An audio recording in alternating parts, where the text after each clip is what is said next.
Assalamualaikum warahmatullahi wabarakatuh. Perkenalkan, nama saya Abel Putri dengan NIM 2201757. Di sini saya akan membuat video untuk melengkapi nilai UTS pengantar linguistik. Berikut materinya. A. Konsep dan pengelompokan linguistik mikro.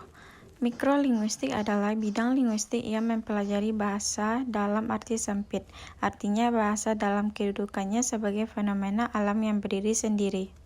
Bagian ini mengarahkan kajiannya pada suatu bahasa tertentu dan struktur internal suatu bahasa tertentu atau struktur internal bahasa pada umumnya. Pengelompokan kajian linguistik mikro yaitu A. Fonologi. Fonologi adalah ilmu tentang perbendaharaan bunyi-bunyi atau fonem, bahasa, dan distribusinya. Fonologi diartikan sebagai kajian bahasa yang mempelajari tentang bunyi-bunyi bahasa yang diproduksi oleh alat ucap manusia. Bidang kajian fonologi adalah bunyi bahasa sebagai satuan terkecil dari ujaran dengan gabungan bunyi. Contoh dari fonologi adalah masyarakat yang tinggal di kawasan metropolitan, sebut saja Jakarta, yang juga memiliki bahasa gaul dan khas mereka. B. Morfologi. Morfologi sebagai cabang linguistik yang mengidentifikasi satuan-satuan dasar bahasa sebagai satuan gramatikal. Morfologi mempelajari seluk-beluk bentuk kata serta pengaruh perubahan-perubahan bentuk kata terhadap golongan dan arti kata.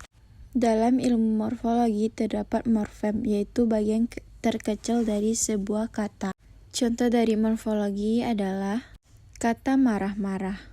Satu kata marah sama dengan ekspresi atau emosi seseorang yang menunjukkan kemurkaan.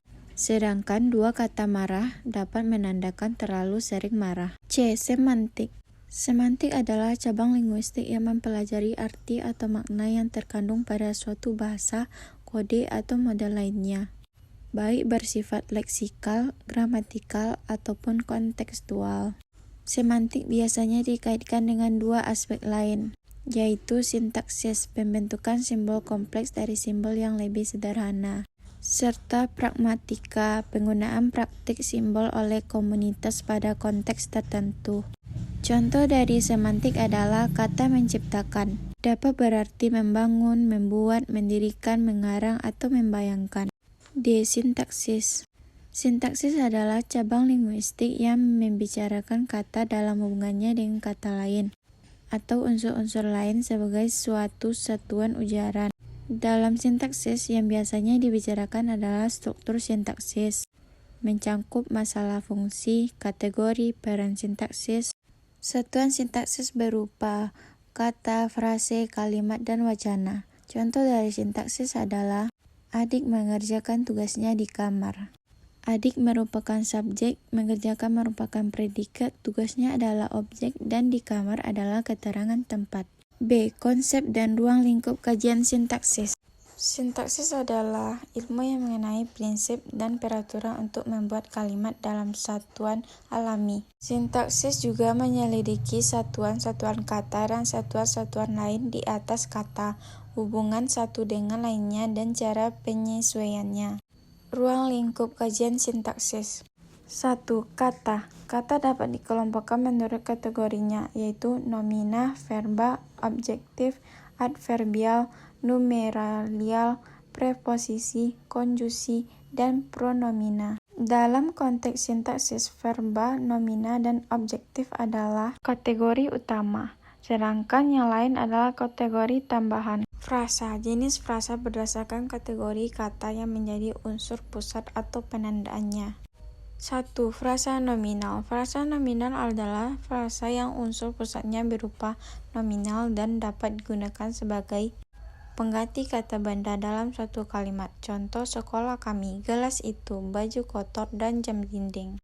2. Frasa verba. Frasa verba adalah frasa yang unsur pusatnya berupa verba atau kata kerja. Umumnya, kata verba menggunakan kata sedang, akan, baru, dan atau sesudah. Contohnya, sedang makan, belum mengarang, ingin pulang, akan terancam. 3. Frasa objektif. Frasa objektif adalah frasa yang unsur pusatnya berupa objektif atau kata sifat.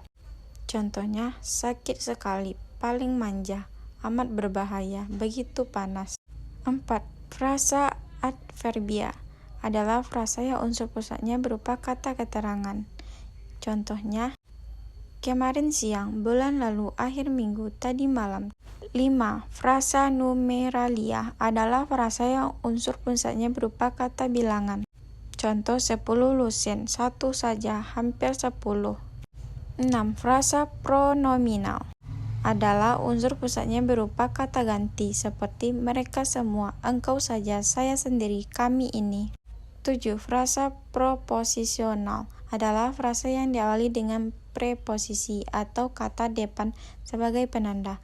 Contoh, di sekolah, dari perpustakaan, ke gedung pertemuan. Klausa adalah gabungan dua kata atau lebih yang terdiri dari subjek dan predikat.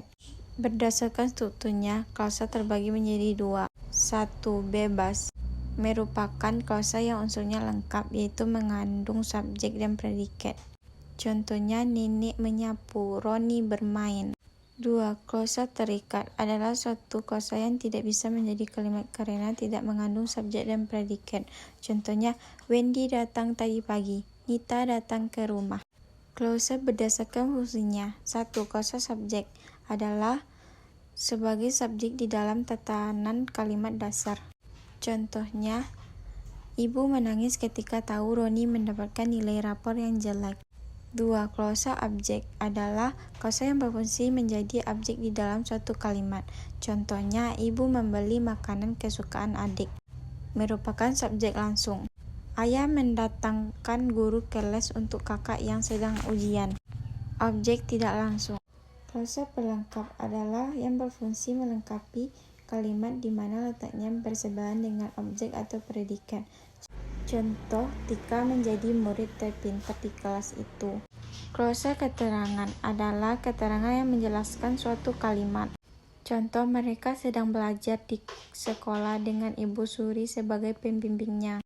4. Kalimat merupakan gabungan dua kata atau lebih yang membentuk suatu kesatuan makna minimal terdiri dari subjek dan predikat dan diakhiri oleh tanda baca. Kalimat berdasarkan tujuan. Yang pertama, kalimat perintah adalah kalimat yang bertujuan untuk memberikan perintah kepada seseorang untuk melakukan sesuatu. Kalimat ini akan diakhiri oleh tanda seru. Tolong buka pintu toples itu. 2. Kalimat berita merupakan kalimat yang bertujuan untuk memberitahu atau menginformasikan suatu hal. Kalimat berita diakhiri dengan tanda titik. Contoh, kita akan berangkat menonton pertandingan sepak bola sore nanti. 3. Kalimat seru adalah kalimat yang bertujuan untuk mengungkapkan perasaan. Kalimat ini diakhiri oleh tanda seru atau tanda titik. Contoh, wah, hebat sekali kamu.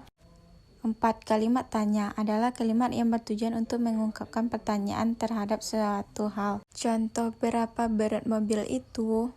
Kalimat berdasarkan pengucapan. Yang pertama, kalimat langsung adalah kalimat penulisannya menirukan omongan atau suara orang lain. Contoh, Budi berkata, tanda kutip, kamu sungguh cantik, tutup kutip. 2. Kalimat tidak langsung adalah kalimat yang mengalami perubahan dari kalimat langsung yang menggunakan tanda petik ke bentuk berita yang tidak menggunakan tanda petik. Contoh, Rahman mengatakan bahwa ia menginginkan Rama menjadi pasangannya. Kalimat berdasarkan jumlah frasa. Yang pertama, kalimat tunggal adalah kalimat yang hanya memiliki satu pola saja. Kalimat tunggal terdiri dari dua macam, yaitu kalimat nominal. Contohnya, ibu saya adalah guru. Yang kedua, kalimat verbal. Contohnya, Afifah mengepel. 2. Kalimat majemuk, yakni kalimat yang mempunyai dua pola atau klausa, kalimat atau lebih. Kalimat majemuk terdiri dari induk dan anak kalimat. Cara membedakannya yaitu ditandai dengan konjungsi atau kata penghubung. Terdapat 4 macam kalimat majemuk, yaitu 1. Kalimat majemuk setara adalah kalimat gabungan antara dua kalimat tunggal atau lebih yang kedudukannya sejajar. Contoh, Rina menulis surat dan Roni mengirimnya. 2. Kalimat majemuk bertingkat adalah kalimat gabungan antar dua kalimat tunggal atau lebih yang kedudukannya berbeda. Contoh, adik pergi dari rumah karena bertengkar dengan adiknya. 3. Kalimat majemuk campuran adalah kalimat gabungan antara majemuk setara dan majemuk bertingkat. Contoh, Doni bermain game dengan Abid dan Ramdan mengerjakan tugas ketika Adit datang ke rumah Doni. 4. Kalimat majemuk rapatan adalah gabungan beberapa kalimat tunggal yang karena subjek, predikat atau subjek yang sama. Bagian yang sama hanya disebutkan sekali. Contoh, Afifah pandai berbahasa Indonesia, Spanyol, dan Korea. Baiklah, hanya itu yang bisa saya sampaikan. Assalamualaikum warahmatullahi wabarakatuh.